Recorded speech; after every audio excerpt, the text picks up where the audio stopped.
¿Querés empezar a invertir tu dinero y no sabes cómo? En esta entrevista vamos a hablar de finanzas personales, todo lo que tenés que saber del mercado de capitales y del mercado de dinero. ¿Por dónde empieza la educación financiera? Lo responde Danilo Domínguez, licenciado en Administración de Empresas de la UNR.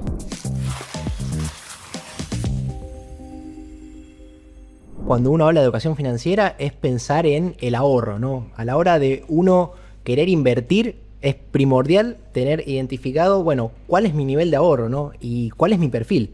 Y en base a eso, ahí uno puede ir viendo las distintas alternativas que existen, ¿no? Que básicamente, ¿qué es el ahorro? Es la diferencia entre los ingresos y los gastos. Uno por ahí puede pensar, uy, si no llego a fin de mes, estoy afuera, no puedo invertir nada. Bueno, a veces, realmente si el ingreso es bajo, tal vez sea más difícil invertir, pero a veces tal vez es cuestión de organizarse. A veces es cuestión de organizarse, ¿no? Identificar justamente el ahorro es ingreso menos gasto. Bueno, a ver qué alternativas puedo tener para potenciar mis ingresos o planificar de modo de poder reducir aquellos gastos que sean innecesarios, ¿no? Con eso arrancamos con un presupuesto. Ni hablar. Para empezar, a ver en qué gasto mi dinero todos los meses. Ni hablar.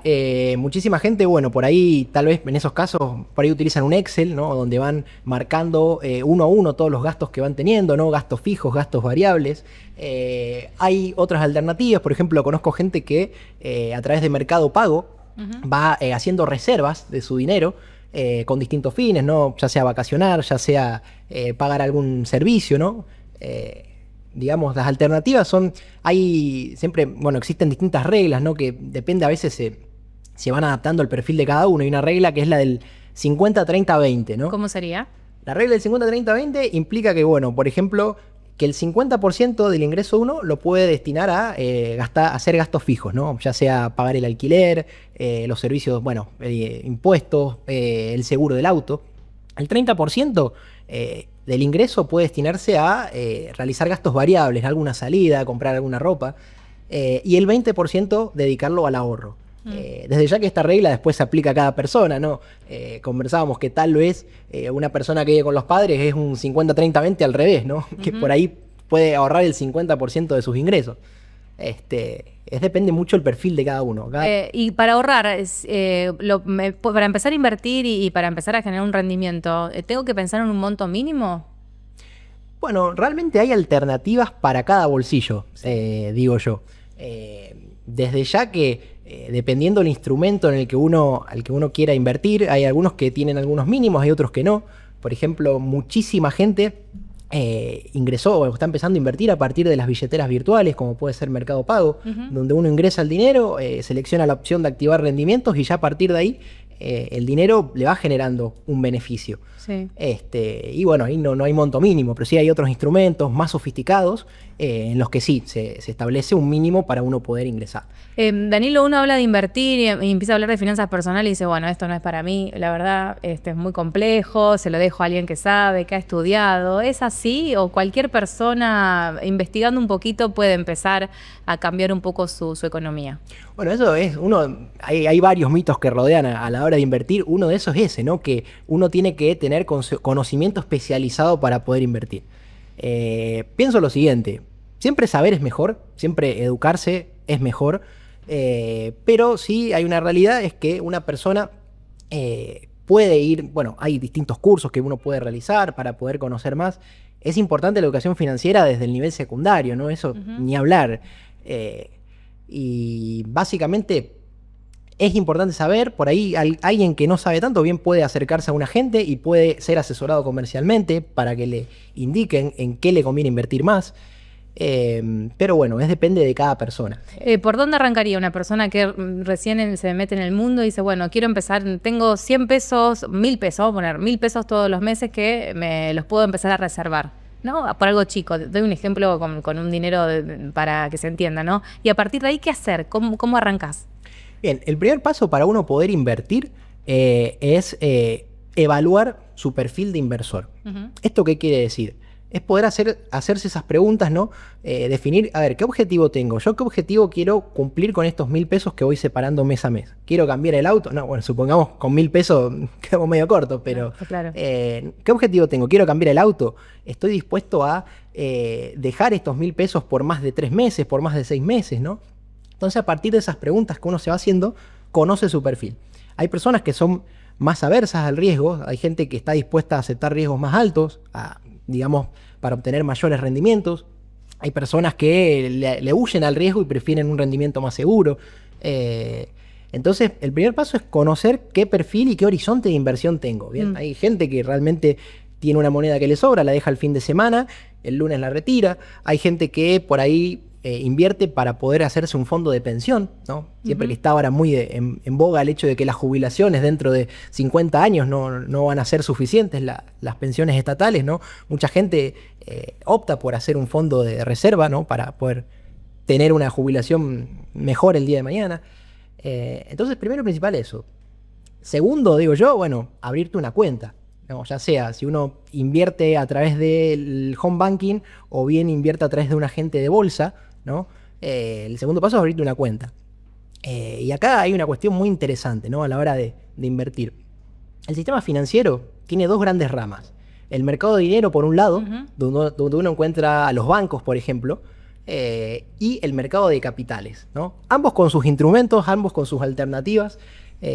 Argentina actualmente tiene un mercado de capitales en pleno crecimiento, ¿no? Distinto a otros países como Estados Unidos, donde la mayoría de la gente invierte. Aquí en Argentina todavía hay muchísimo por hacer, ¿no? Entonces ahí hay una oportunidad de crecimiento abismal. Vayamos a la diferencia. ¿Qué sería el mercado de dinero y qué sería el mercado de capitales? El mercado de dinero es, por ejemplo, cuando uno, o el típico pensamiento del argentino que dice, bueno, a ver, tengo una platita que me sobró a fin de mes, hago un plazo fijo. Eso es el mercado de dinero. Cuando uno va al banco, o ahora a través del home banking, decide hacer un plazo fijo por un mes, ¿no? Que en 30 días, 60 días te da un rendimiento. No perdés. Exactamente. Ganás, te devuelven tu capital y algún interés. Exactamente, ¿no? Pero no deja de ser, ¿no? Que uno deposita ese dinero, confía plenamente en el banco, uno desconoce para qué se utiliza el dinero, uno entiende que el banco lo puede usar para dar algún crédito hipotecario, algún crédito prendario y en base a eso darte un rendimiento. Pero por el otro lado está el mercado de capitales. El mercado de capitales, ambos mercados funcionan de la siguiente manera. Uno tiene oferta y demanda. En la oferta uno va a encontrar todas aquellas personas, empresas, aseguradoras, ¿no? Que les sobra, tienen dinero ocioso y que están dispuestos a inmovilizarlo por un determinado tiempo para obtener un beneficio.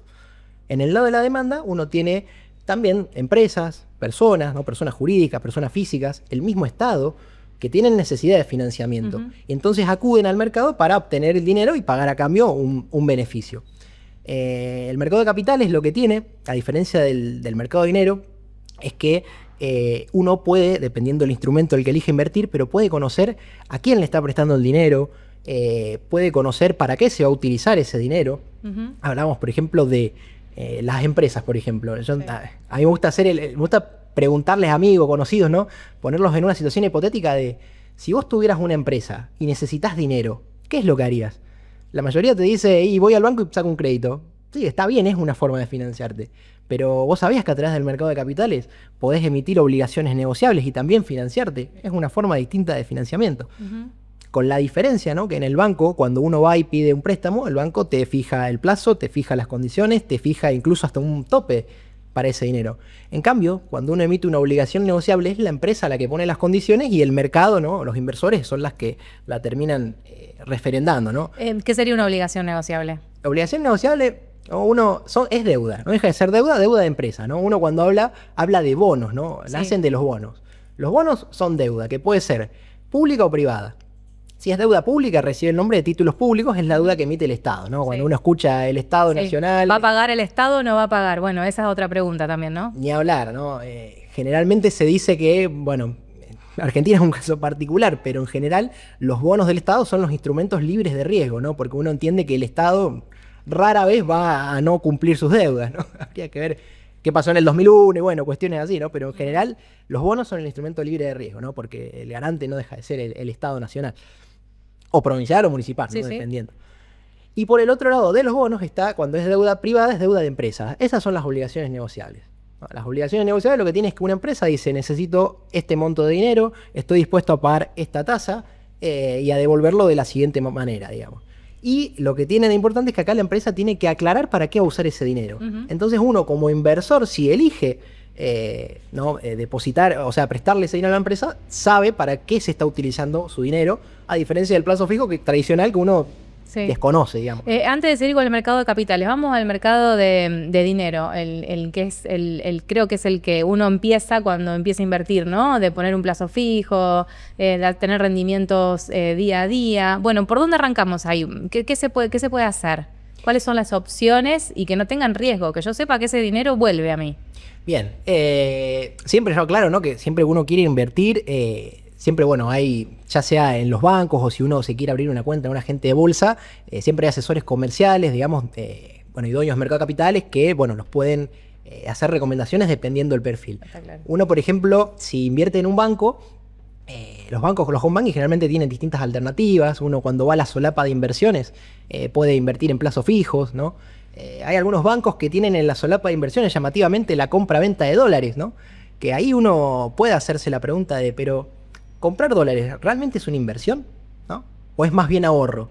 ¿No? Porque vamos a decir lo que es, ¿no? En Estados Unidos hay inflación también. Si uno compra dólares y los pone debajo del colchón, eso no contaría como una inversión, ya que uno no está generando un rendimiento. Salvo que compres el dólar y lo pongas en un plazo fijo, por ejemplo, o en algún tipo de situación que te genere interés en dólares. Exactamente. Están los plazos fijos en dólares.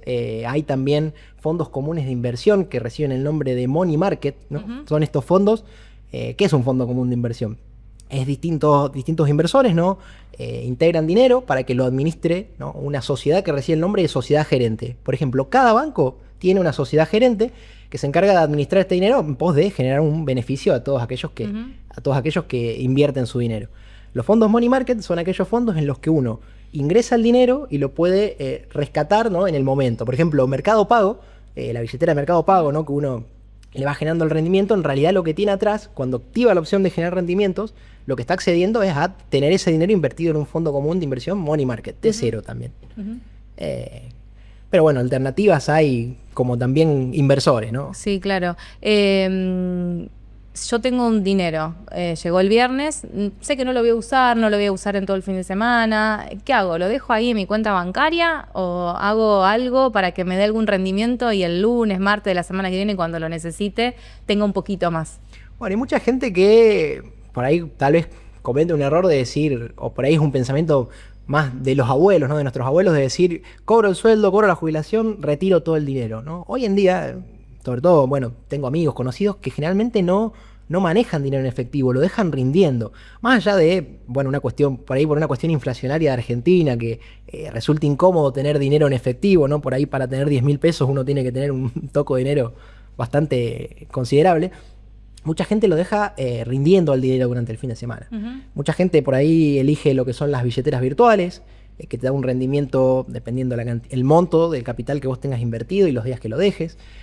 También hay otro instrumento, ¿no? También hablando un poco desde el mercado de capitales, que son las cauciones. ¿Qué son las cauciones? Para aquel que no conoce, son los plazos fijos bursátiles, también se denominan. Son instrumentos similares a los plazos fijos donde uno puede prestar dinero. En este caso es una caución colocadora, es un colocador. Y hay otra persona de otro lado que es un tomador, que pide prestado el dinero y paga a cambio un rendimiento. ¿Cuál es la diferencia entre una caución y un plazo fijo? El plazo. El plazo fijo generalmente uno lo realiza por un mes o más tiempo. Una caución uno la puede realizar a un día, 2 días, 3 días. Y vos sabés cuánto te va a rendir. Vos sabés que te van a devolver tu capital más un X porcentaje. Exactamente. ¿Y cuáles son los errores más comunes, Danilo, a la hora de pensar todo esto? Y los errores más comunes por ahí son, primero, no informarse o, por ahí mucha gente pregunta, ¿en qué me conviene invertir? ¿Cuál es la mejor inversión? ¿No? Yo pienso, no hay una mejor inversión. ¿Depende para qué? Depende para qué, depende para quién. No hay una inversión ideal, sí hay inversiones que se ajustan a cada perfil. El error por ahí es imitar al resto, ¿no? O por ahí tal vez también hay muchas estafas también referidas a inversiones. Hace no mucho tiempo salió una noticia de hay que invertir en YPF, ¿no? Y se terminó resultando en una estafa. Esa noticia, era una fake news. Entonces, primero, el no informarse y el segundo, el seguir lo que hace el resto. Eso es un error porque a veces tenemos distintas aversiones al riesgo. Por ahí yo si invierto en un instrumento y veo que el fin de semana cayó un 20% y capaz que me quiero morir, pero capaz que hay otra persona que digamos, está dispuesta a aceptar ese riesgo, también en pos de generar un mayor rendimiento a futuro. Claro. El error sería, por ejemplo, arrancar con una inversión, uno que no sabe nada o poco, arrancar con una inversión muy especulativa en vez de algo menos riesgoso. Y bueno, eso también va mucho dependiendo del plazo, ¿no? Por ejemplo, la gente que invierte en acciones, hay dos tipos, dentro del mercado de capitales, por ejemplo, hay dos grandes grupos de instrumentos, ¿no? Los instrumentos spot y los instrumentos derivados. Dentro de los instrumentos de spot uno puede encontrar instrumentos que son de renta fija e instrumentos que son de renta variable. Las acciones son instrumentos de renta variable. ¿Qué quiere decir que sea de renta variable? Que uno no conoce con certeza cuál va a ser la rentabilidad que uno va a tener, ¿no? Por ejemplo, el caso de las acciones, ¿no? Que es las partes de un capital de una empresa. Una empresa decide, digamos, en su reunión de directorio, decide emitir un porcentaje de su capital, llevarlo a acciones, ¿no? Hacer oferta pública de esas acciones y que se puedan negociar en el mercado. Pensemos, no sé, en un ejemplo de estos últimos tiempos. En mercado muy volátil, las acciones fueron subiendo y bajando todo el tiempo. Yo tenía invertida, no sé, 2 acciones en YPF, bajaron. ¿Qué hago? ¿Espero? ¿Las saco? ¿Espero que vuelvan a subir? Bueno, generalmente lo que se ve es que, sobre todo, bueno, con acciones argentinas, ¿no? Actualmente, pero también con acciones de Estados Unidos, ¿no? Las 7 magníficas que se le dice. Las acciones, ¿puedo comprar una acción en Apple, por ejemplo? Ni hablar. Uno desde Argentina puede invertir en acciones del exterior. Esos son los famosos CDR. Eso recibe el nombre de CDR, Certificados de Depósito Argentino. Quiere decir que uno con pesos compra acciones de Estados Unidos. Uno para comprar acciones de Estados Unidos o bien podría abrirse una cuenta del exterior en un agente del exterior o con un agente local comprar un CDR. Lo que se dice es que si uno hubiera invertido, ¿no? Por ahí salen noticias, que si uno hubiera invertido $1.000, ¿no? En una de estas 7 magníficas que son Google, que recibe Alphabet, se llama la acción de Google, o en Microsoft, en Apple. Si uno hubiera invertido $1.000 hace 10 años, hoy tendría una cantidad muy superior, ¿no? Pero bueno, también depende del tiempo. También uno tiene que tener 10 años inmovilizado un capital. Mismo pasa con el Bitcoin. Si uno te dice, si hubieras comprado Bitcoin apenas salió, hoy serías millonario. Sí, bueno, pero hay que tener una templanza bastante fuerte, ¿no? Para cuando uno ver si, por ejemplo, está ganando, decir, retiro ahora. Análisis de mercado. Las 7 magníficas, ¿cuáles serían? Y pregunta además si son realmente magníficas. Nunca perdés. Bueno, a ver, el nunca perdés... Porque la acción en sí no le importa cuando vos la comprás o no, digo, el precio de la acción, ¿no? Uno por ahí puede decir, compré la acción y ahora bajó. Bueno, hay gente que la compró antes y ganó en ese mismo periodo, digamos. Las 7 magníficas son aquellas empresas que revolucionaron un poco el mercado, ¿no? Sobre todo en Estados Unidos. Por ejemplo, está Tesla, está Apple, está Microsoft. Son estas empresas, ¿no? que tienen una gran capitalización, tienen muchísima liquidez, muchos inversores por ahí deciden comprar, digamos, estas acciones, ¿no? Que acá en Argentina reciben el nombre de CDRs. Y bueno, uno por ahí cuando ve los gráficos, ¿no? Como un inversor también aficionado, si quiere ver los gráficos, entra en Google y pone acciones de Alphabet, ¿no? Y bueno, puede ver el crecimiento que han tenido en el último tiempo. Danilo, vamos a un ejemplo práctico. Llegan las vacaciones de verano en 3 meses y bueno, digo, estoy pensando en guardar un dinero y poder irme de vacaciones. ¿Qué hago? Si empecé tarde, bueno, llegaré con menos dinero. ¿Hay tiempo, por ejemplo, para hacerlo? ¿Qué recomendás? Y bueno, hay mucha gente que hace estas reservas, ¿no? Por ahí, bueno, dice, yo tengo planeado un viaje se supone que es un objetivo a corto plazo, ¿no? Pongámosle vacaciones de invierno. Generalmente lo que suelen hacer son reservas, ¿no? Destinar un determinado porcentaje del ingreso. Generalmente no ponerlo bajo el colchón porque no te genera ningún rendimiento. Pero sí, por ejemplo, Mercado Pago ofrece esta opción de poder hacer estas reservas y que te van generando un pequeño rendimiento, ¿no? Y uno descansa tranquilo de que los fondos están siendo administrados por una sociedad gerente y demás. Ese puede ser un objetivo, ¿no? Sí. Para ahí hay aquel que tiene un horizonte de inversión muchísimo más largo, ahí por ahí elige otros instrumentos que tengan mayor volatilidad, ¿no? ¿Y cuál le puede ganar a la inflación? Bueno, generalmente, ¿qué tema, no? Porque la inflación en Argentina es como que distorsiona, ¿no?, los precios en general.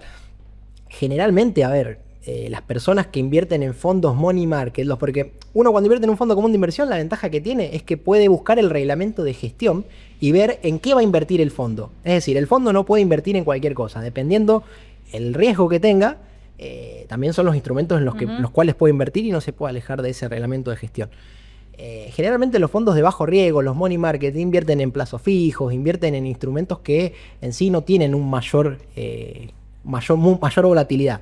Hay otros fondos comunes de inversión que generalmente son de mayor largo plazo, los famosos T+1, T+2, que son de renta variable, ¿no? Uno, bueno, ahí ya está dispuesto, ahí puede llegar a perder dinero incluso. Voy a otro ejemplo, planificar un viaje de tus hijos de acá a 5 años, viaje de 15, por ejemplo, ¿no? Sí. ¿Qué hago? ¿Le pago a la empresa anticipadamente por cuotas ese viaje que va a ser de acá a unos años o esa plata me la guardo y la invierto yo en el sistema de capitales? Bien, a ver, hay una cuestión, si son cuotas fijas sin interés, bueno, uno lo que tiene es que le permite ir pagando a plazo, ¿no? Supongamos que el viaje sale 100.000 pesos, bueno, es irreal que un viaje salga tan barato, ¿no? Pero supongamos que sale 100.000 pesos el viaje y uno va pagando 10.000 pesos mes a mes, bueno, no tiene que inmovilizar digamos, destinar todo el capital en un primer momento. Entonces uno puede ir pagando 10.000 pesos cada cuota y con el resto lo puede ir invirtiendo en instrumentos de bajo riesgo, ¿no? Ahora ya sí, por ejemplo, la empresa te dice, está bien, pagámelo a plazo, pero te cobro un interés, y bueno, ahí ya entra uno en otro nivel de análisis que tiene que ver, a ver, ¿me conviene pagarlo anticipadamente? ¿Me hacen un descuento o no? Claro, hay que evaluar qué te conviene de acá a un futuro. Hablabas también de las pensiones, pensando en una jubilación. ¿A qué edad uno debería empezar ya a guardar, si puede, un poco de dinero para el momento en que se jubile? Yo pienso desde el momento uno, apenas uno puede, incluso, ¿no? Hasta hay algunos padres que arrancan a ahorrar para sus hijos, ¿no? Apenas nacen, ¿no? La verdad es que uno mientras antes arranque siempre es mejor. He leído varias noticias, he escuchado especialistas que han comentado que si uno arranca a ahorrar a muy temprana edad, después obviamente que generalmente cuando llega a la vejez tiene muchísimo más rendimiento de su dinero y más capital ahorrado que si uno empieza de más grande. Por ahí, no, a la generación de nuestros padres, de mis padres, ¿no? Les ha pasado que como no había tanta educación financiera en ese entonces, ¿no? Recién ahora es como que se está abriendo un poco más el juego. La gente no era de invertir, no era de ahorrar. Pensaban que, por ejemplo, si uno compraba una acción, tenía que ser millonario para poder comprar acciones y demás, y se ha demostrado que no. Un poco también la situación del país llevó a que la gente diga, che, hay un montonazo de inflación, ¿qué hago con mi dinero? ¿Cómo me resguardo de la inflación, por ejemplo? El argentino no es de usar todos estos instrumentos. Ni hablar. ¿Y qué pasa en otros lugares del mundo? ¿Sí? ¿Se usa más? En otros lugares del mundo se usa muchísimo más. Estados Unidos, por ejemplo, más del 50% de la población invierte en bolsa, ¿no? Por eso cuando pasó hace poco la noticia de que Trump subió los aranceles y cayeron las acciones estadounidenses, ahí hubo un revuelo terrible en Estados Unidos porque lo afecta a un sector muchísimo más grande, ¿no?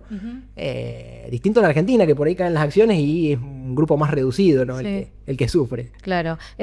Hablamos de tarjetas de crédito. Cómo uno se puede endeudar o no con la tarjeta de crédito o posponer pagos con la tarjeta de crédito. Depende cómo uno lo mire. ¿Qué hay que tener en cuenta? Bien, a ver, el pago mínimo, ¿no? El famoso pago mínimo de la tarjeta de crédito, que siempre es bastante peligroso porque no, siempre que uno lo pueda evitar, la recomendación es evitarlo, ¿no? Porque uno a fin de cuentas termina pagando muchísimo más por la misma compra que realizó. Yo digo, a ver, como es una herramienta más la tarjeta de crédito, lo importante es no endeudarse a más de lo que uno tiene esperado, ¿no? Uno cuando proyecta su nivel de ingreso y dice, bueno, ¿cuáles son mis gastos? La cuestión está en no sobreendeudarse, no tomar como algo, la tarjeta de crédito como un instrumento, digamos, para apalancarme muy por encima de mis posibilidades, ¿no? Sino tener destinado un porcentaje pagable, digámosle. Digamos, un instrumento poderosísimo, sobre todo cuando uno encuentra cuotas sin interés, ¿no? El argentino generalmente va y aprovecha. Pero bueno, siempre hay que tener cuidado. Bien, ¿los gastos hormigas son realmente importantes o no? Y a ver, ¿no? Uno lo veo de este lado, uno trabaja y por ahí dice, me quiero dar un gusto, me quiero tomar un café todos los días, por algo trabajo. Entonces, esos tipos de gastos, a ver, sí, si uno se pone a recortar distintos gastos, probablemente uno vea cuántos cafés me tomen todo el año y hace la cuenta anualizada y se quiere morir. Pero, a ver, los gastos hormigas son importantes, sí, es importante analizarlos, es importante tenerlos identificados. Y ahí uno depende de cada uno del decir, reduzco esto o no. Uno cuando habla sobre todo bien yendo a las finanzas personales, ¿no? La educación financiera, uno generalmente cuando ahorra también tiene que tener en cuenta también hacer un fondo de riesgo, ¿no? ¿Qué es un fondo de riesgo? Es poder tener un dinero que me permita a mí hacer frente a mis gastos fijos, ¿no? Por lo menos 3 o 6 meses de gastos fijos. Y bueno, los gastos hormiga no dejan de ser gastos por ahí variables, en algunos casos pueden ser fijos porque los realizo todos los meses. Son importantes, sí, pero bueno, en sí por ahí no modifican tanto la balanza. ¿Cómo lo conformo ese fondo de riesgo que decías vos? En caso de que me quede sin trabajo, en caso de que se me rompan lavarropas y necesite urgente ese dinero, ¿cómo se forma ese fondo de riesgo? Bien, a ver, dependiendo de la situación personal de cada uno, hay personas que tal vez estiman, ¿no?, sus gastos fijos de 3 a 6 meses en un determinado número e integra el fondo de riesgo completamente. Por ahí para el común de la gente eso, bueno, por ahí puede ser bastante duro, ¿no? Sobre todo en un primer momento destinar tanta plata por contingencias, ¿no? Que ni siquiera uno sabe si la va a usar. Y bueno, hay gente que lo va separando mes a mes un determinado porcentaje, ¿no? Incluso las empresas lo hacen también. Muchas empresas que van destinando parte de sus ingresos para... Sí. ¿Lo dejo bajo el colchón, el fondo de riesgo? Y a ver, uno si deja las inversiones abajo del colchón no te generan rendimiento, y más en Argentina, y si eran ahorros en pesos, bueno, uno ya sabe lo que pasa, ¿no? Ya, en ese sentido estamos todos curados de espanto. No, la recomendación es siempre el dinero, el tiempo es dinero, lo importante es siempre que tenerlo, ¿no?, generando beneficios también para ayudarlo uno a solventar los gastos que tiene en el mes. En una Argentina tan volátil, ¿no? ¿Cuál es la recomendación o qué hay que mirar o a qué hay que prestarle atención para, bueno, evitar que después tener un susto mayor? Y la recomendación, bueno, ¿no? Argentina te sorprende todos los días, ¿no? Ahora hay muchísima gente esperando a octubre, ¿no? A ver qué pasa con las elecciones. Mismo uno vio que en septiembre, bueno, cayeron los bonos, cayeron las acciones, sin hacer una lectura política del asunto, pero sí haciendo una lectura de la realidad.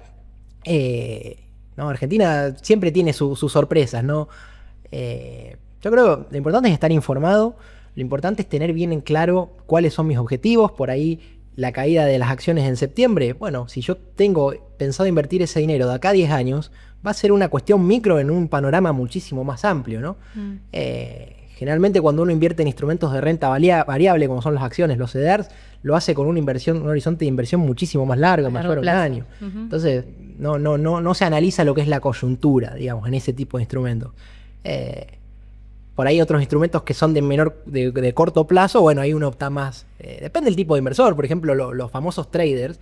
Los traders sí están, digamos, mirando el día a día de los gráficos de las acciones, ¿no? Están más enfocados en las diferencias de precio, cosa de generar un rendimiento. El inversor de más largo plazo, que no le presta tanta atención al mercado, bueno, generalmente no, deja la plata y se olvida, ¿no? Y en un tiempo, bueno, se sorprende para bien o para mal, ¿no? Para ir finalizando, ¿tengo que ser millonario para invertir, sí o no? No, ni hablar, ni hablar. Uno desde cualquier monto, ya con las billeteras virtuales muchísima gente arrancó a invertir. Por ejemplo, si uno quisiera comprar un CDR de Mercado Libre, estaba viendo, está a 30.000 pesos, digamos, no son montos que realmente sean para gente millonaria, ¿no? Lo importante es creer en la educación financiera, creer en que el dinero, digamos, que uno tiene se puede siempre potenciar.